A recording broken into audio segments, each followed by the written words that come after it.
আসসালামু আলাইকুম। তোমরা সবাই কেমন আছো? আশা করছি তোমরা সবাই ভালো আছো। আর তোমাদের দোয়ায় আমিও কিন্তু ভালো আছি। তো দেখো আজকের ব্লগটি কিন্তু একটু স্পেশাল। কারণ আজ আমাদের বাড়িতে গেস্ট এসেছিল। তো সেই জন্যই এইসব সমস্ত আয়োজন।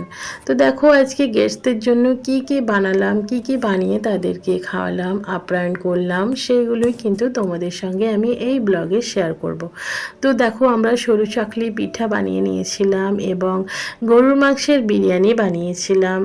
গরুর মাংসের বিরিয়ানিটা কিন্তু ভীষণ সুস্বাদু হয়েছিল। আর বানিয়েছিলাম দেখো নাস্তাতে আমরা বানিয়ে চিকেন দিয়ে আলু দিয়ে এই রকম ধরনের একটু পাতলা ঝোল বানিয়েছিলাম। তো এই রকম পাতলা ঝোলটা কিন্তু খুব সুন্দর কম্বিনেশন, মানে বলা যায় বেস্ট কম্বিনেশন, মানে পুরো মুখে লেগে থাকার মতো।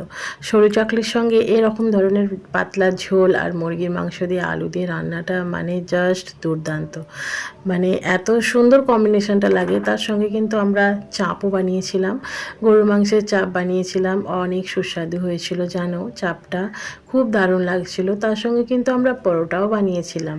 সমস্ত রকমের আয়োজন করলাম। আজ কিন্তু গেস্টটা ছিল আমার বোনের শ্বশুর বাড়ি থেকে, সমস্ত লোকজন এসেছিল প্রথমবার।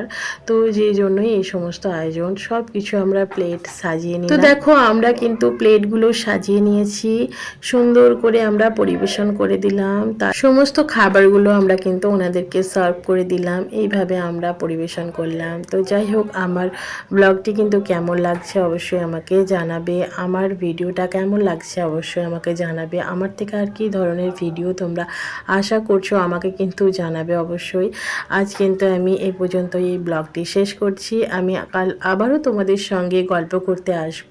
আমার এই ভিডিওটা কেমন লাগলো অবশ্যই জানাবে। ওকে, টাটা, বাই।